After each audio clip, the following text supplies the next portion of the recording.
Hello to all.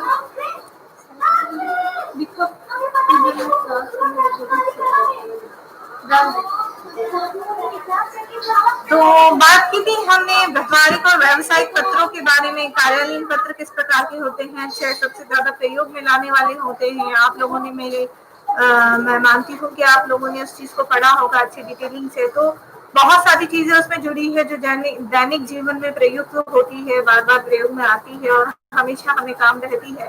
तो आदेश परिपत्र पे हम बात कर चुके हैं, अधिसूचना पे हम बात कर चुके हैं। तो तीनों के अंतर भी आप मुख्यतः समझ गए होंगे कि क्या क्या विशेषता उनकी है, क्या क्या मुख्यताएं हैं।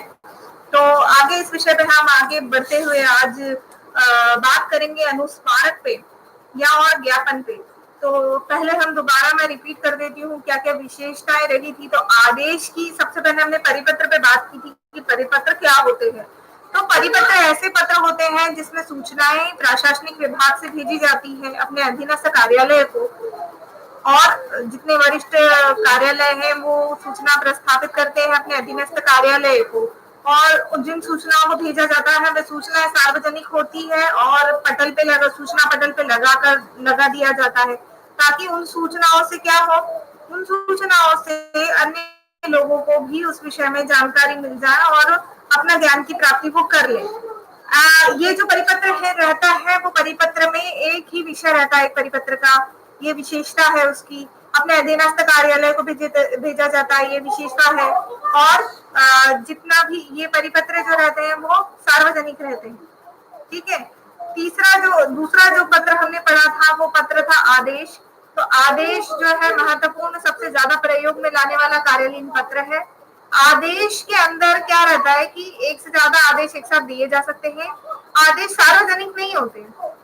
आदेश किसी मंत्रालय विभाग द्वारा भेजा जाता है, ठीक है, और एक से अधिक कर्मचारियों को भेजा जा सकता है।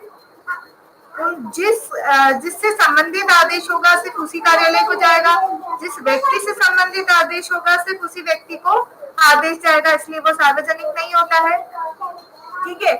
और यह भी मंत्रालय विभाग या बड़े ऑफिस द्वारा उसके अधीनस्थ कार्यालय को, अधीनस्थ कर्मचारी को भेजा जा सकता है। इसके मुख्य विषय कौन कौन से हो सकते हैं? तो मुख्य विषयों में अवकाश स्वीकृत करने, पदोन्नति करने के लिए, पदोन्नति स्वीकृत करने के लिए, किसी की पदोन्नति रोकने के लिए, किसी की सैलरी देने के लिए, वेतन वृद्धि रोकने के लिए, वेतन वृद्धि देने के लिए, ये इतने संबंधित आदेश दिए जाते हैं। अगली बात की थी हमने अधिसूचना की। तो अधिसूचना में क्या अंतर है? तो जितने भी राज कार्य विषयक सूचनाओं के लिए प्रयुक्त किए जाने वाले, जिसमें नियमावली है या किस राजपत्र के किस खंड में वो प्रकाशित किए जा रहे हैं, किस मंत्रालय द्वारा, केंद्रीय सरकार द्वारा, राज्य शासन द्वारा, किस विभाग द्वारा, किस मंत्रालय द्वारा प्रेषित करे जा रहे हैं, ये सब चीजें उसमें होनी चाहिए। साथ ही सेवानिवृत्ति की संबंधित जो जानकारी है या किसी नई भर्ती संबंधी जानकारी है, नियमावली है, शासन संबंधी नियमावली है, या कोई नियम लागू किया जा रहा है, सभी बहुत सारे लोग उससे प्रभावित हो रहे हैं। तो इन सबको पूरा जो नियमावली है, इनसे संबंधित जो डेटा है भारत के राजपत्र या अधिसूचना के माध्यम से सार्वजनिक किए जाते हैं। एक सार्वजनिक पत्र है और इसके द्वारा सभी इससे संबंधित नियमावली पढ़ सकते हैं कि किस विभाग के, किस शासन के हर लोगों पे, किस राज्य के किस लोग पे किस तरह का प्रभाव या दुष्प्रभाव होगा। तो ये सब चीजें उसमें दी जाती है। अब आगे जब हम बढ़ते हैं तो देखते हैं अगली चीज क्या है। तो हम आज बात करेंगे विशेषतः ज्ञापन की, कि ज्ञापन क्या होता है। इसका मैं जो है परफॉर्मा बनाकर आप लोगों को व्हाट्सएप कर दूंगी। तो आज हम बात करेंगे ज्ञापन की, कि ज्ञापन क्या होता है। तो ज्ञापन जो होता है एक अर्ध सरकारी पत्र होता है। ठीक है। अर्ध सरकारी कैसे? कि मान लिया कि हमारा विश्वविद्यालय है, विश्वविद्यालय में सरकारी क्वार्टर बने हुए हैं। अब है तो विश्वविद्यालय की संपत्ति, परंतु कई क्वार्टर खाली है, तो उनकी संबंधी विज्ञप्ति या ज्ञापन उनको निकलवाना, एप्लीकेशन लेना उनको कि ये जो है विंग खाली है, ये क्वार्टर्स खाली है और किसी को इस क्वार्टर पे आवश्यकता है रहने की या जाने की, तो उनको जानकारी चाहिए कि जो व्यक्ति इसको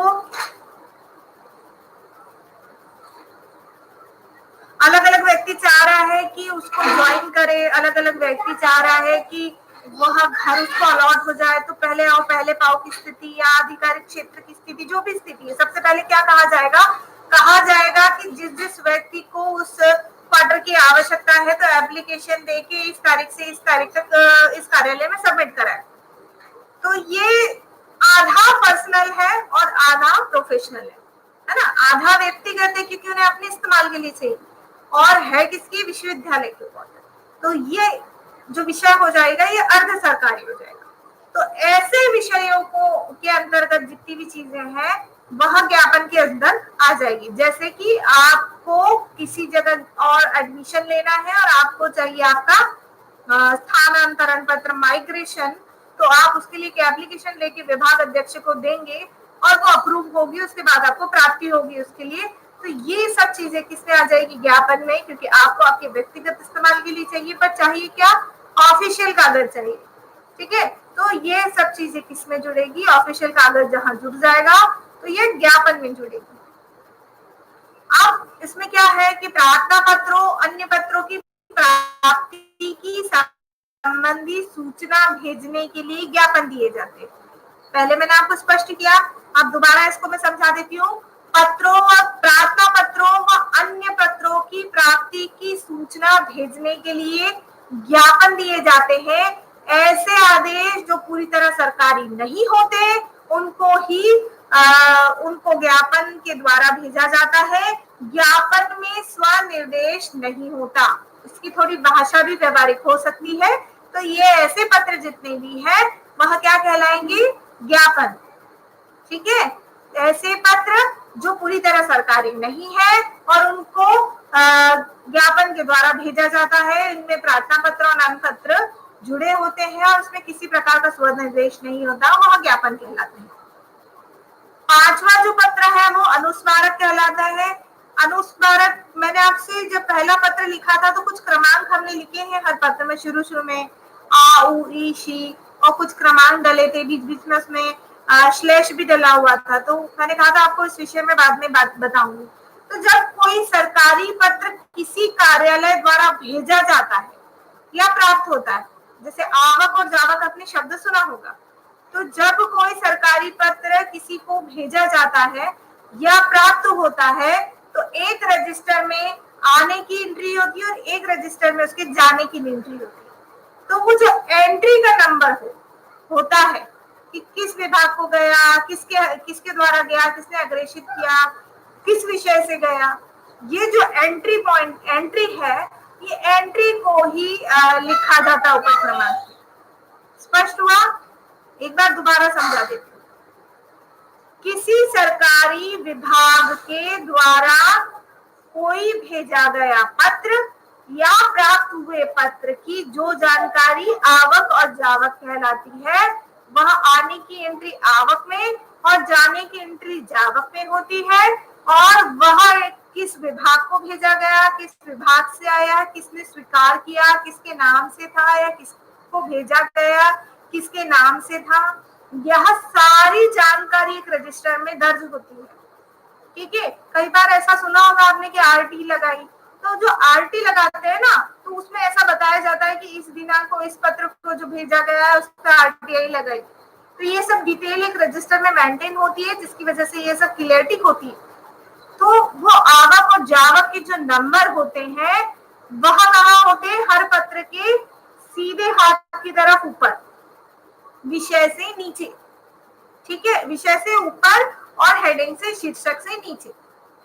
अब ये पत्र ये किसके काम आते हैं, क्रमांक? कभी कोई पत्र खो जाता है, ठीक है, या मैंने कोई कार्य आदेश भेजा और उस पर किसी तरह की कोई कार्यवाही अधीनस्थ कार्यालय से नहीं हुई, तो दोबारा उसको एक पर्टिकुलर टाइम पीरियड रहता है कि 1 महीने बाद, 30 दिन बाद या 1 साल बाद उसको स्मरण करवाने के लिए कि हमने इस दिनांक को, इस तारीख को, इस क्रमांक से पत्र आपको भेजा था, उस पत्र की आपकी प्राप्ति हमें इस दिनांक को, इस तारीख को, इस क्रमांक से हुई है, परंतु अभी तक उस पत्र के बारे में कोई ना तो कार्रवाई है, ना आपने कोई वापस जवाब दिया है।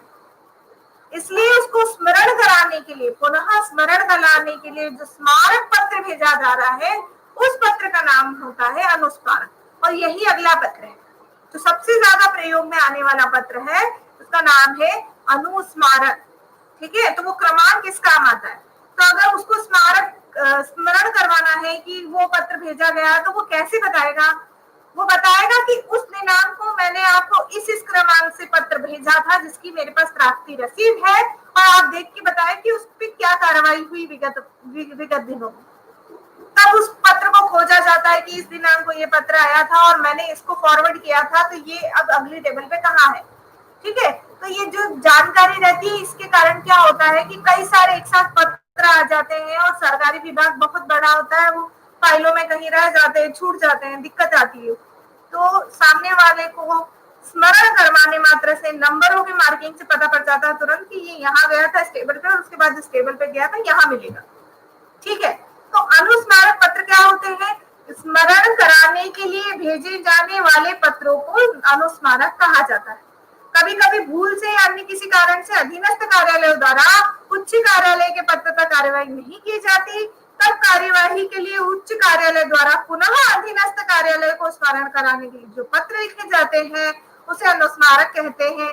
और अनुस्मारकों का स्वरूप मूल पत्र के स्वरूप के अनुसार अलग होता है, अनुसारी होता है, और मूल पत्र पर कार्यालय ज्ञापन अनुस्मारक कार्यालय ज्ञापन के रूप में होगा।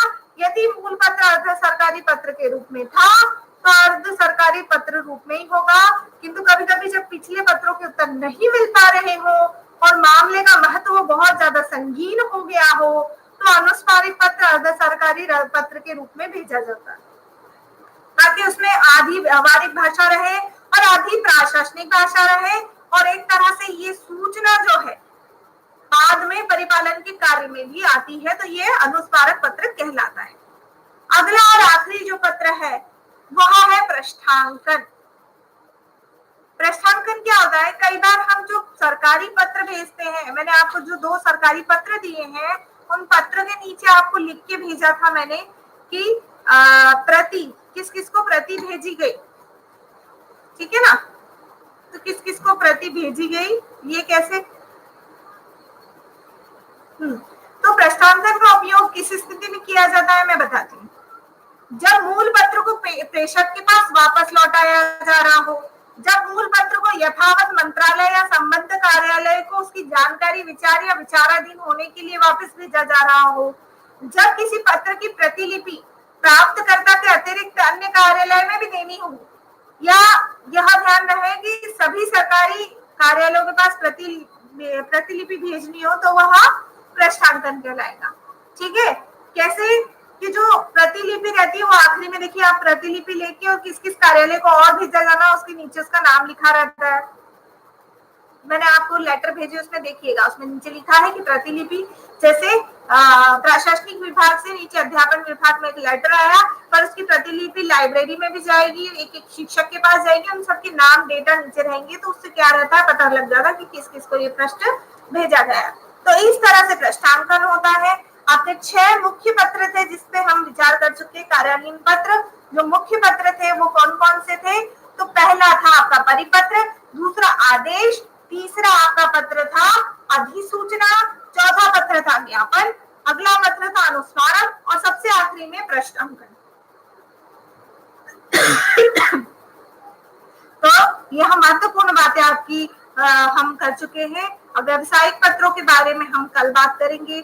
आपको किसी प्रकार का कोई प्रश्न पूछना हो तो आज मुझसे पूछ सकते हैं, फिर हम आगे जो है कल व्यावसायिक पत्रों पे चर्चा करेंगे।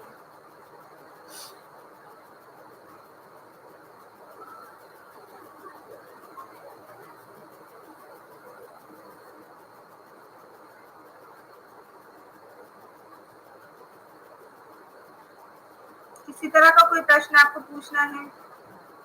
नहीं पूछना है तो धन्यवाद आपका। बहुत बहुत खूब खुश रहें, आगे बढ़े, तरक्की करें और निरंतर इसी तरह कक्षा में बने रहें।